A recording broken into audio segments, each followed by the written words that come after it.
오늘 우리들이 함께 나누는 엘리야와 엘리사 5번째 말씀도 사실은 제가 지난해에 말씀을 다 준비하고 올 그 3월, 4월 성지순례 가서 이 영상을 다 찍어 가지고 왔거든요. 어쩌면 하나님께서 이렇게 퍼펙트하게 오늘 말씀 가운데 우리들에게 이 추수감사절에 이 말씀을 주셨을까? 그러니까 하나님은 우리의 인생에 참 이게 계획이 있으시구나, 그런 고백을 하게 돼요. 오늘 말씀의 제목이 인간의 욕망과 하나님의 마음이라는 제목으로 그 유명한 나봇의 포도원에 대한 말씀을 나누려고 하거든요. 오늘 여러분들이 이 말씀 가운데 이 추수감사 예배 때 하나님이 우리들에게 무엇을 생각하게 하시는가, 그리고 이 말씀을 우리들이 어떻게 적용해야 될까, 이 말씀이 나에게 주시는 말씀으로 잘 적용이 되었으면 좋겠어요. 오늘도 제가 이제 영상으로 시작을 할 텐데, 여러분, 제가 왜 매주 예배 시간마다 여러분들에게 이 영상으로 이렇게 인트로 이렇게 시작을 할까요? 이유를 혹시 아세요? 그리고 또 예배 시작할 때마다, 설교 시작할 때마다 왜 이렇게 지도를 보여주고 또 이렇게 여정을 설명을 할까요? 이 이유를 아시죠? 제가 여러분들이 말씀을 들을 때 그 여정을 따라 여러분들이 생생하게 그 속으로 좀 들어가 보라고, 이 말씀의 주인공이 되라고 이렇게 하는 거예요. 그러니까 여러분들이 잘 봐야 되겠어요? 안 봐야 되겠어요?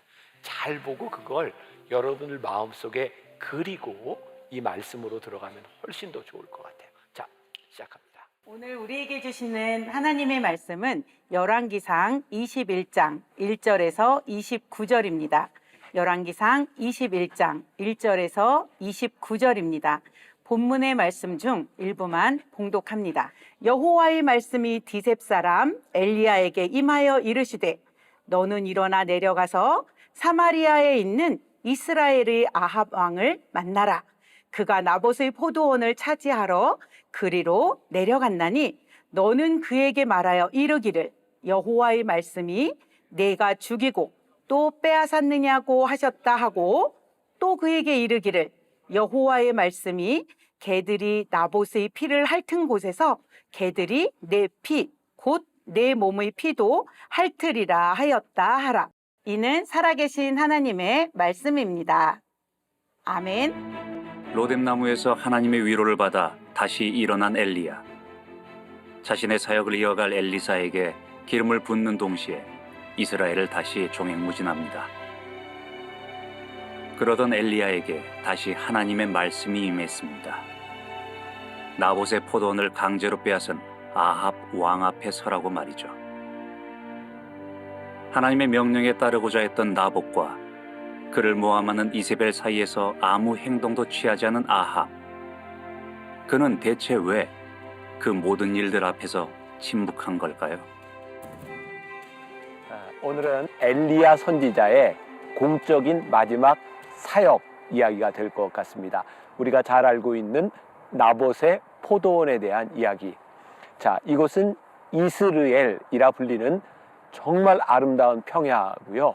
오늘 나봇의 포도원 이야기가 나오게 된 이 이스라엘 골짜기, 저는 어떤 생각을 했냐면, 아합이 왕궁에서 이렇게 내려다보고 야, 저 포도원이 아름다우니까 우리 궁전의 정원으로 삼자, 저는 그런 생각을 했었는데 그게 아닌 거죠. 그렇죠. 그게 아니라 아주 전략적인 요충지라고 생각하시면 될 것 같습니다.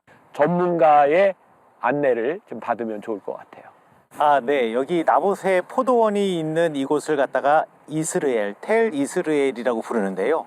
이 텔 이스르엘이 있는 지리적 위치가 매우 중요합니다. 이스라엘 땅의 동쪽 끝에서부터 서쪽 끝을 한눈에 볼 수 있는 지역이 바로 이곳이라고 말할 수가 있겠고요.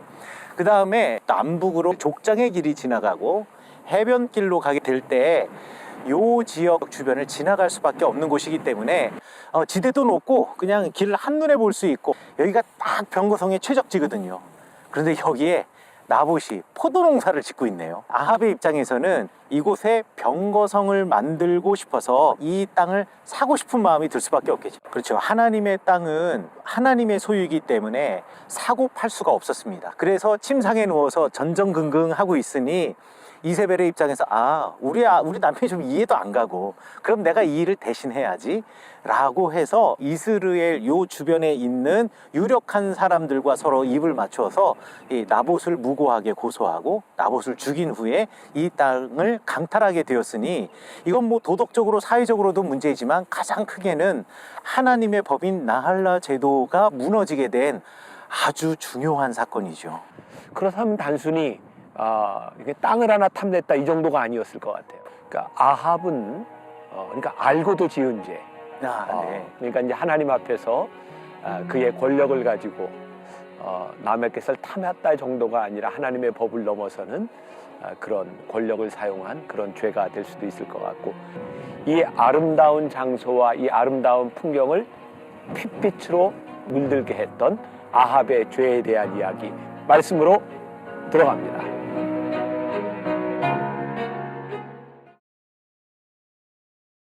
제가 이렇게 모자를 쓰고 이렇게 파카를 입고 있었잖아요. 굉장히 아름다운 곳인데 저는 무지하게 추웠습니다. 제가 뭐 머리가 부끄러워서 모자를 쓰거나 이런 게 아니라 추워서 쓴 거예요.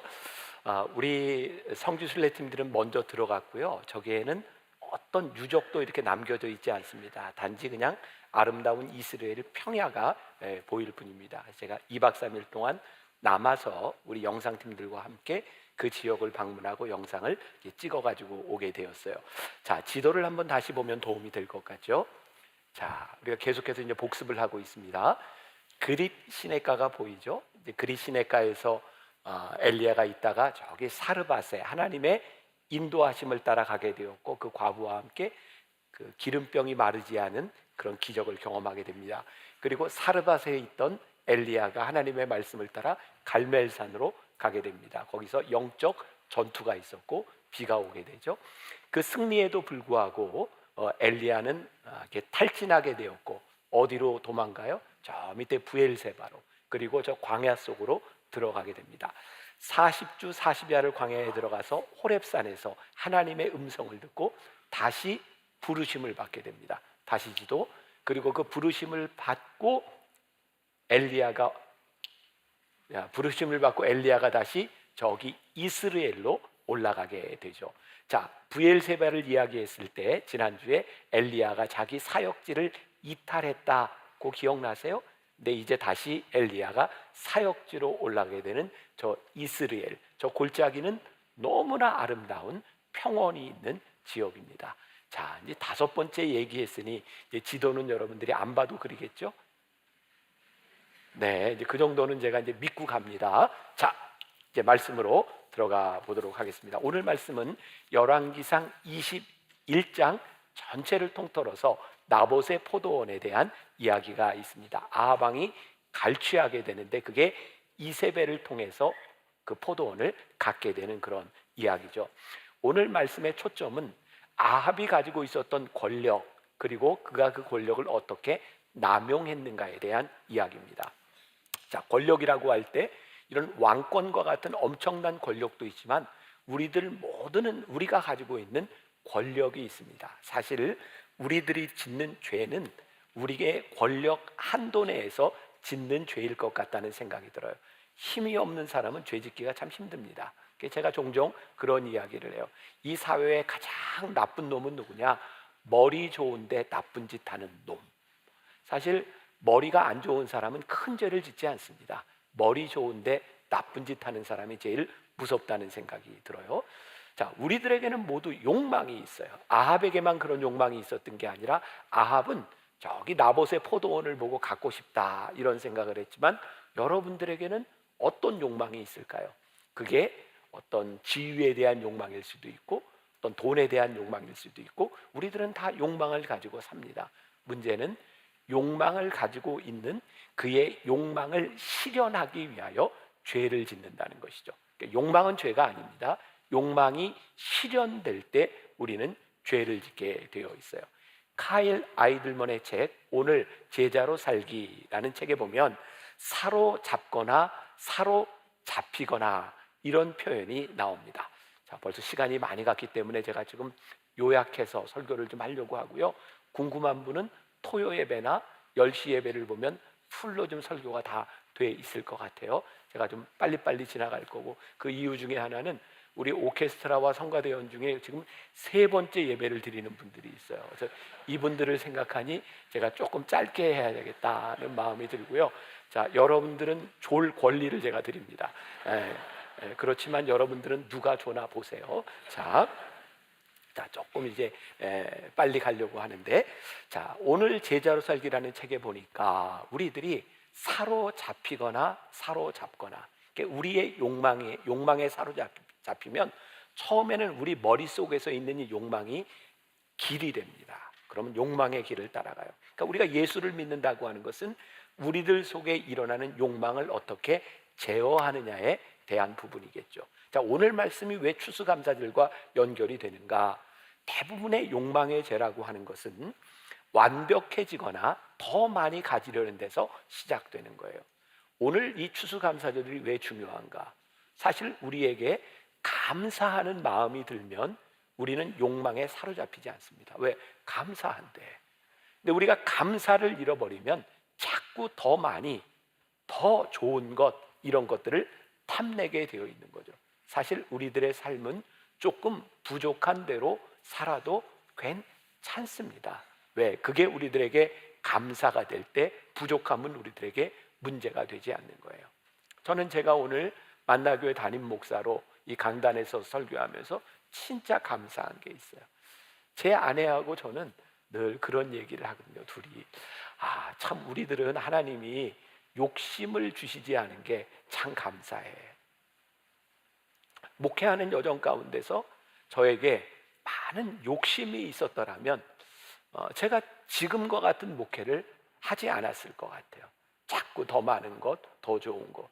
근데 하나님께서 저희 가정에 주신 가장 큰 축복은 감사하는 마음이었어요. 저는 우리 가정에 주신 정말 너무 좋은 신앙의 유산이라고 생각하거든요. 돌아가신 저희 아버님이 우리 사남매를 놓고 매일 하셨던 말씀, 감사해라, 감사해라.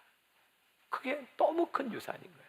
그래서 우리 가정은 지금도 모이면 지금까지 지내온 것 주의 크신 은혜라. 지금까지 지내온 게 주의 크신 은혜인데 그게 우리들에게 얼마나 감사한 일인지 몰라요. 아합 왕에게 나봇의 포도원이 없어도 그의 인생에 큰 문제가 될 것이 없는데 어느 날 그의 마음 가운데 저것 좀 가져야 되겠다는 욕망이 생긴 거죠. 오늘 영상에서 보았던 저 이익상 목사님의 표현에 의하면 그게 단순히 정원에 대한 의미가 아니라 정치적인 굉장히 중요한 요충지였다라는 말로 있고, 저는 또 나봇이 이렇게 보면서 그래, 사마리아 성 가운데 저 포도원 하나 붙어 있으면 참 왕궁이 멋지겠다라는 생각을 했을 수도 있을 것 같아요. 그런데 문제는 우리들이 가지고 싶은, 우리들이 원하는 이 모든 것들이 하나님 앞에서 옳은가 그른가를 판단하지 않는다면 우리는 욕망에 따라 흔들릴 수밖에 없는 거예요. 그래서 오늘 굉장히 중요한 포인트입니다. 우리들의 삶의, 우리들의 기준, 우리들의 욕망이 생길 때 우리들이 하나님의 법 앞에 서 있는가? 사실 아합 왕에게 있어서 그가 하나님을 알고 있었던 사람이라는 증거는 참 많이 있죠. 지난주에도 제가 그런 말씀 드렸어요. 갈멜산에서 850명과의 싸움에서 이기고 난 다음에 아합 왕이 이세벨에게 그 말을 고했던 이유 가운데 하나가 너 이제 우상 숭배하지 마, 그런 마음이었을지도 모르겠다. 아합 왕은 적어도, 아니 북이스라엘에 있는 모든 사람들은 하나님의 율법을 알고 있는 사람들이었어요. 자, 어떤 율법? 레위기 25장 23절에 보니까 토지를 영구히 팔지 말 것은 토지는 다 내 것임이니라. 하나님께서 뭐라고 말씀하시면 너희들 토지 그렇게 사고 팔지 마. 땅 많은 사람들 조금 잘 그냥 들으세요. 자, 민수기 36장 7절, 이스라엘 자손의 기업이 이 지파에서 저 지파로 옮기지 않고 이스라엘의 자손이 다 각기 조상 지파의 기업을 지킬 것이니라. 그러니까 하나님이 기본적으로 우리들에게 땅을 주셨을 때는 그것을 재산의 증식의 수단으로 사용하는 것이 아니라 너희들이 주어진 땅에서 너희들 그거 잘 살아. 이 자본주의 사회에서 우리들이 얼마든지 우리들이 열심히 일해서 모든 것들을 가질 수 있지만 그것이 너무나 큰 욕망으로 인하여 남의 것들을 갈취하는 수단으로 삼지 말아라. 그리고 그 갈취하는 수단들이 불법이 되지 않도록 그렇게 살지 말라고 우리들에게 말씀하고 있는 거예요. 하나님은 나봇은 어쩌면 이 문제에 있어서 단순히 땅을 팔지 않는다, 내 것을 당신에게 팔 수 없다, 저는 그런 수준으로 우리들이 보지 않을 수도 있다는 거예요. 왜? 나봇도 하나님을 알고 있는 사람이었기 때문에 토지를 마음대로 사고 팔지 말라고 하는 율법을 지키는 사람이었을 수도 있는 거죠. 자, 이제 문제의 심각성이 드러나는 거예요. 이것은 단순히 땅에 대한 문제가 아니라 하나님의 법, 하나님의 권위에 해당되는 문제라는 거죠. 하나님께서 우리들에게 주신 권력, 하나님께서 우리들에게 주신 자유의지, 하나님께서 우리들에게 주신 힘을 가지고 우리들이 하나님을 대항하고 있지 않는가? 이것이 우리들이 물어야 될 질문 가운데 하나죠. 저도 저 스스로에게 이런 적용을 해보는 거예요. 하나님께서 저를 만나교회 담임 목사로 세워주셨어요. 어떻게 보면 이 교회 안에서 담임 목사라고 하는 직책을 가지고 있는 권력이 저에게 주어져 있는 거예요. 그런데 만일 저에게 주어진 이 권력을 가지고 하나님을 대적하고 있다면 그거 제가 잘못하는 것이겠죠. 이게 담임 목사에만 해당되는 문제일까요? 여러분들이 가정에서 엄마와 아버지로 여러분들이 가지고 있는 권력이 있어요. 여러분들이 사회에서 여러분들이 가지고 있는 여러분들의 권력이 있어요. 이것이 우리들이 하나님 앞에서 우리들이 어떻게 사용되고 있는가를 묻지 않으면 우리는 죄의 유혹 가운데 얼마든지 넘어갈 수 있는 사람이죠. 그래서 제가 오늘 이 말씀을 묵상하면서 죄의 유혹에 넘어가지 않도록 우리들이 조심해야 되겠다. 우리들이 그런 표현을 써요.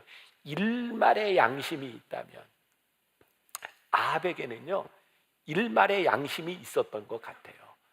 그 나봇의 포도원이 참 탐나는데 그가 팔려고 하지 않으니까 그냥 전전긍긍하는 거예요. 그가 가지고 있는 권력으로 아직 죄를 짓지 않았어요. 일말의 양심이 남아있는 거예요. 자, 오늘 이 가운데 일말의 양심이 남아있는 분들 잘 들으셔야 돼요.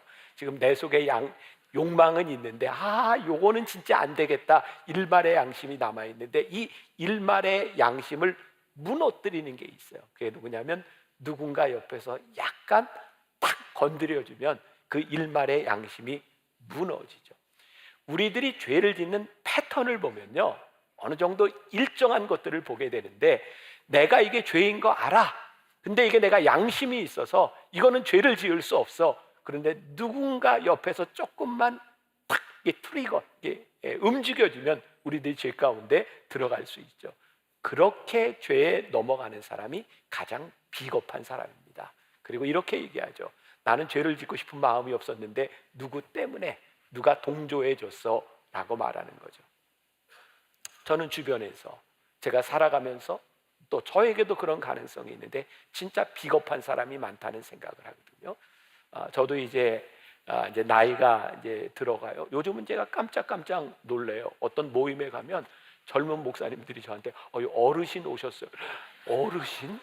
나는 한 번도 내가 어르신이라는 생각을 해보지 않았는데 어느 날 저도 이제 나이가 들어가는 거예요. 근데 이제 얼마 전까지만 해도 저는 늘 젊은 목사라고 생각을 했고 이제 저희 교단이나 제가 알고 있는 목사님들 중에 저에게 이렇게 전화를 해서 목사님, 이제 젊은 목사님의 조언을 좀 듣고 싶습니다. 그러면서 저에게 이렇게 묻는 분들이 계셨어요.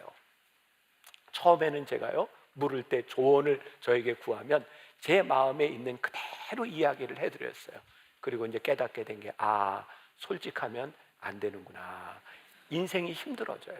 조언을 구할 때 솔직하게 구하면. 왜냐하면 조언을 구하는 사람들이 사실은 진짜 조언을 구하는 게 아니라 조언이라는 이름으로 본인이 듣고 싶은 얘기를 듣고 싶어 하더라고요.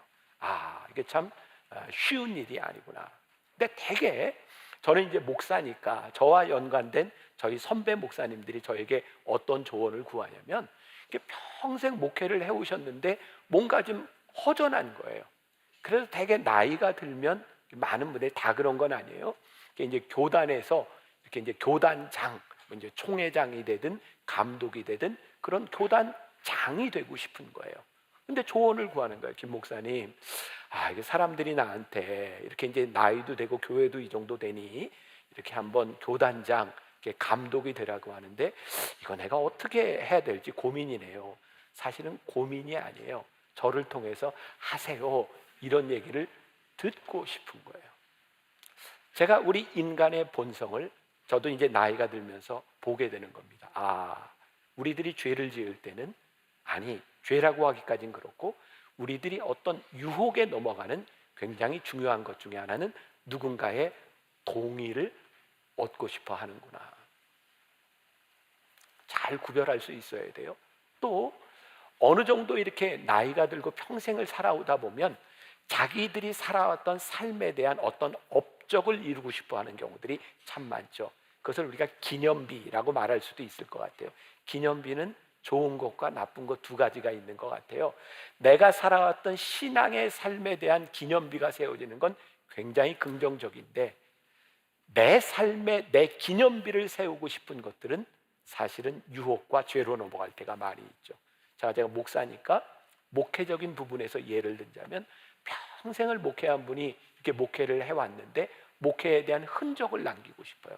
그래서 대부분의 분들이 어떤 일을 하냐면 교회를 건축하려고 해요. 저는 큰 교회를 짓거나 교회를 건축하는 게 절대로 잘못됐다고 생각하는 사람이 아닙니다.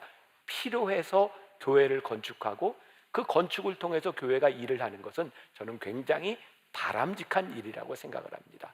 그런데 내 업적을 증명하거나 내가 이만큼 했으니 이 정도의 보상을 받아야 된다라고 생각한다면 그것은 유혹인 경우죠.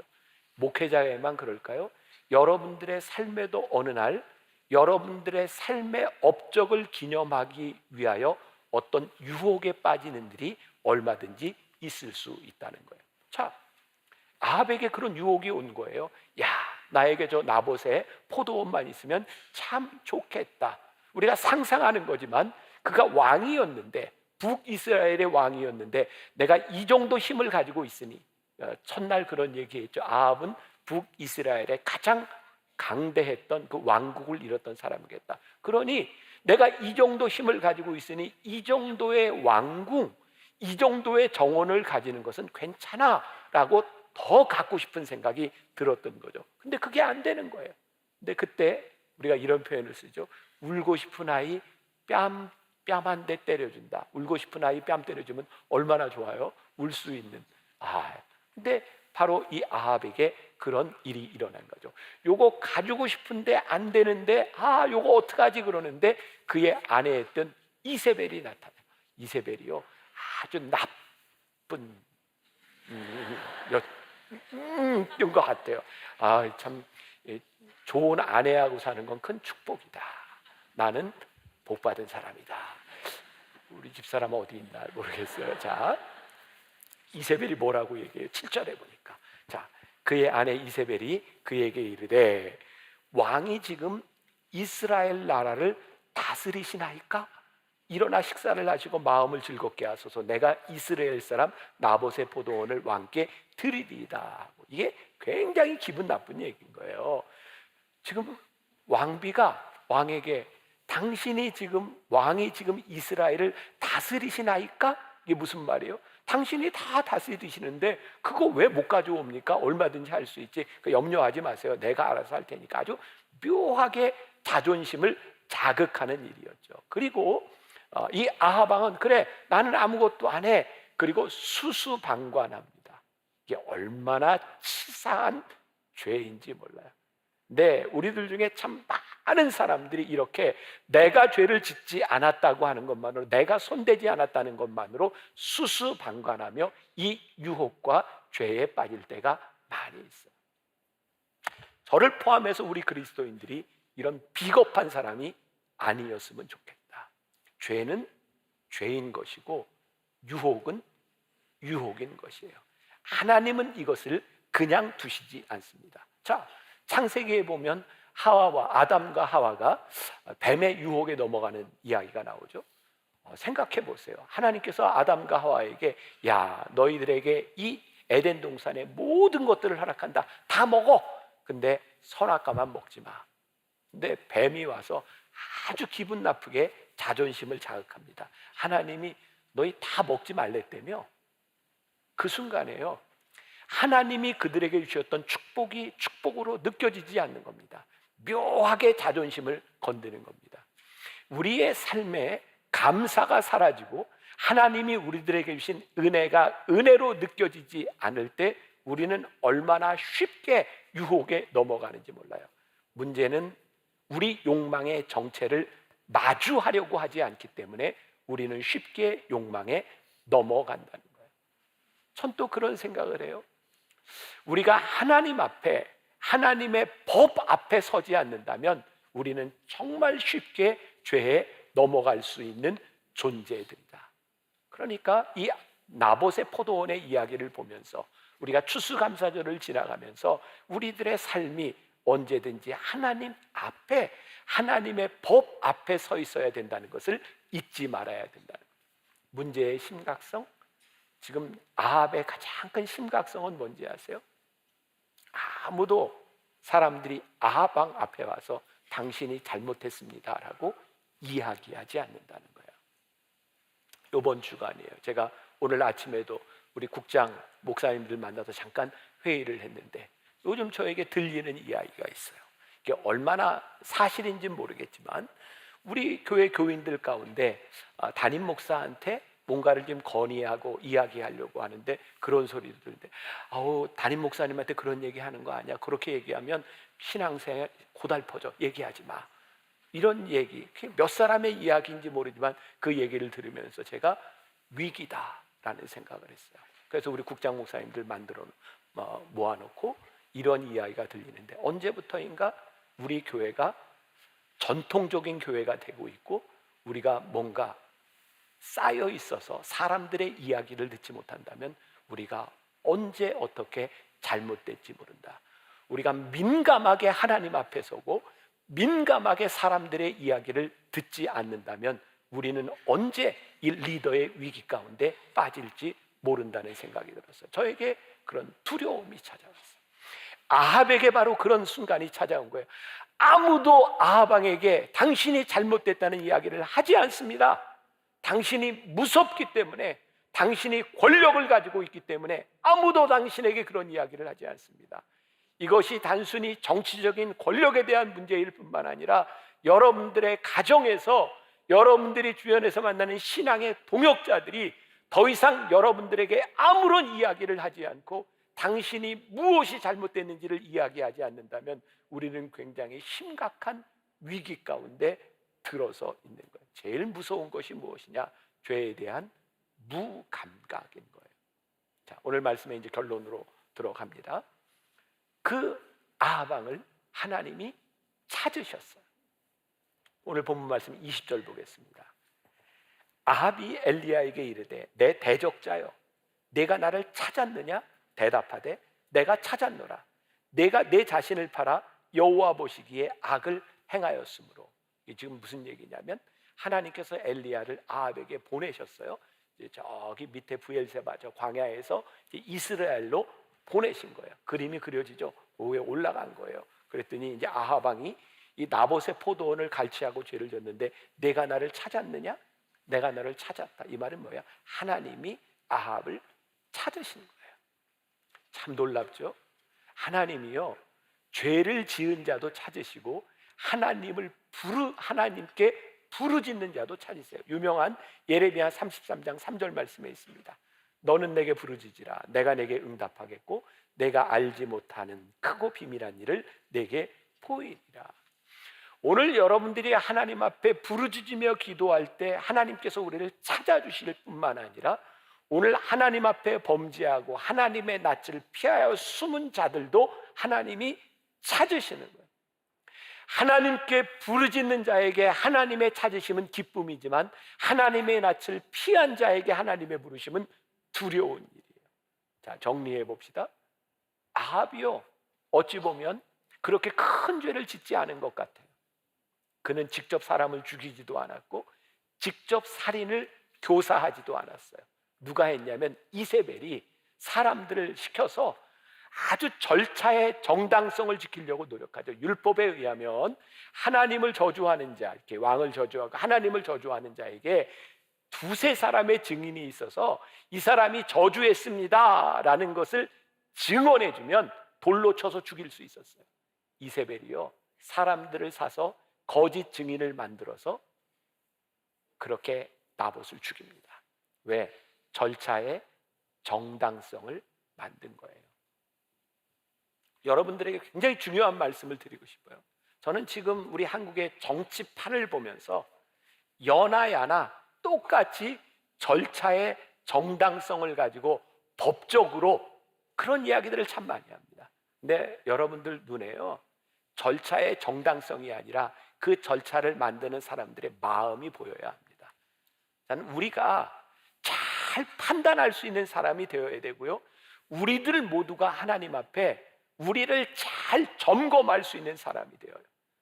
우리는 그동안 교회 역사 가운데서 오직 성경으로 돌아가자고 이야기를 하면서, 오직 말씀으로 살자고 이야기를 하면서 그 말씀을 가지고 죄를 짓는 사람들을 너무 많이 봐왔어요. 말씀을 자기 마음에 맞는 대로 적용하고 말씀대로라고 하지만 사실은 그 마음 속에 얼마나 큰 욕망이 도사리고 있어서 그 말씀을 가지고 죄를 짓고 있었는지. 그런데요, 사람의 눈은 속일 수 있지만 하나님을 속일 수는 없었던 거예요. 이세벨이 절차의 정당성을 가지고 아합 왕에게 나봇의 포도원을 주기 위하여 그 꾸민 일들을 하나님이 보시고 엘리야를 통해 무섭게 심판을 예언하세요. 21절부터 25절까지 여호와의 말씀이 내가 재앙을 내게 내려 너를 쓸어버리되 내게 속한 남자는 이스라엘 가운데 매인자나 노인자를 다 멸할 것이요 또 내 집이 느바세 아들 여로보암의 집처럼 되게 하고 아이야의 아들 바하사의 집처럼 되게 하리니 이는 내가 나를 노하게 하고 이스라엘이 범죄하게 한 까닭이니라 하셨고, 이세벨에게 대하여서도 여호와께서 말씀하여 이르시되, 무서운 얘기예요. 개들이 이스라엘 성읍 곁에서 이세벨을 먹을지라. 아합에게 속한 자로서 성읍에서 죽은 자는 개들이 먹고 들에서 죽은 자는 공중에 새가 먹으리라 하셨느니라 하니, 예로부터 아합과 같이 그 자신을 팔아 여호와 앞에서 악을 행한 자가 없음은 그의 아내 이세벨이 충동하였습니다.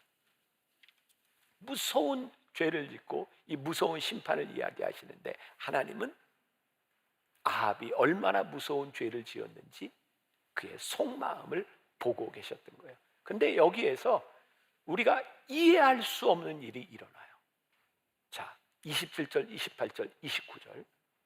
아합이 이 모든 말씀을 들을 때에 그의 옷을 찢고 굵은 배로 몸을 동이고 금식하고 굵은 배에 누우며 또 풀이 죽어 다니더라. 여호와의 말씀이 디셉 사람 엘리야에게 임하여 이르시되, 아합이 내 앞에서 겸비함을 내가 보느냐? 그가 내 앞에서 겸비함으로 내가 재앙을 저의 시대에는 내리지 아니하고 그 아들의 시대에야 그의 집에 재앙을 내리리라 하셨느니라. 여러분들이 이 말씀을 들으면서 어떻게 느껴요? 하나님 너무 이렇게 왔다 갔다 하시는 거 아니에요? 그렇게 무섭게 심판을 얘기하시고 이렇게 쉽게 용서하실 수 있는 거예요. 근데 하나님께서 엘리야에게 이렇게 디셉 사람 엘리야에게, 엘리야야, 네가 저 아합의 겸비함을 보았느냐? 어떤 뉘앙스가 느껴지세요? 하나님이요, 진짜 어린아이처럼 엘리야에게 얘기하는 거야. 엘리야야, 너 아합이 겸비함을 보았느냐? 이 말씀 가운데 하나님이 엘리야를 찾으셨던 이유가 엘리야를 심판하시기 위함이 아니라 엘리야가 하나님 앞에 돌아오기를 원하셨던 아버지의 마음이 거기에 있는 거예요. 오늘 우리들에게 두 가지 이야기를 말씀하고 있는 거예요. 내가 하나님 앞에, 말씀 앞에 서지 않으면 네가 얼마나 무서운 죄를 지을 수 있고 네가 얼마나 큰 유혹 가운데 빠질 수 있는지. 그러니 내가 하나님의 말씀 앞에 서라. 그리고 또 하나의 중요한 말씀은, 그렇게 죄를 짓고 하나님 앞에 심판을 받아야 되는 하나님이 죄 지은 아합을 찾아가셔서 내가 이런 죄를 지었고 네가 이런 심판을 받을 거야 라고 말씀하시지만, 그 아합이 돌아오기를 원하시는 하나님의 마음이 여기에 있는 거예요. 오늘 우리들이 두 가지를 새겨야 되겠죠. 유혹에 빠지지 않도록. 혹시 우리들 가운데 하나님 앞에 심판을 받아야 되는 사람이 있다면 하나님 앞에 겸비하고 돌아오라고 하는 말씀이에요. 하나님이 이렇게 말씀하실 거예요. 얘들아, 보았니? 제가 겸비한 모습으로 나에게 무릎 꿇은 걸 네가 보았니? 그리고 하나님은 우리를 널리 용서할 준비를 하고 계신 하나님. 오늘 우리는 두 가지의 하나님을 보게 됩니다.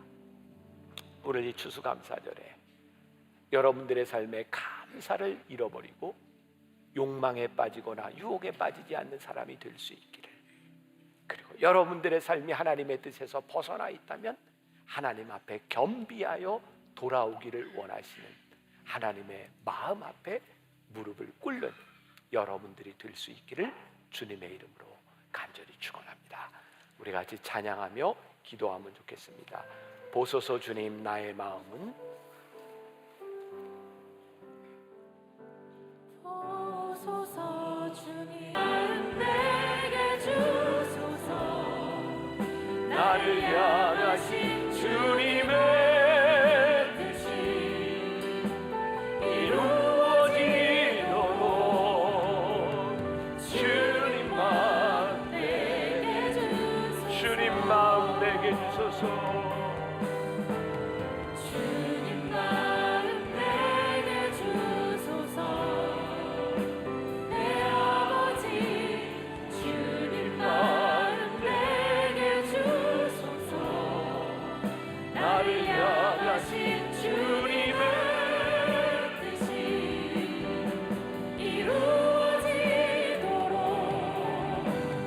주님 마음 내게 주소서. 지금은 우리 주 예수 그리스도의 은혜와 하나님 아버지의 무한하신 사랑과 성령의 인도하심이 주님 마음 달라고 이 세상에서 유혹에 넘어가는 사람 되지 않게 해달라고, 우리의 욕망대로 그렇게 살아가는 사람 되지 않게 해달라고 기도하며 하나님 앞에 서서 담대히 이 세상으로 나가는 당신의 사랑하는 모든 백성들 위해 지금부터 영원까지 함께하여 주시기를 간절히 축원하옵나이다.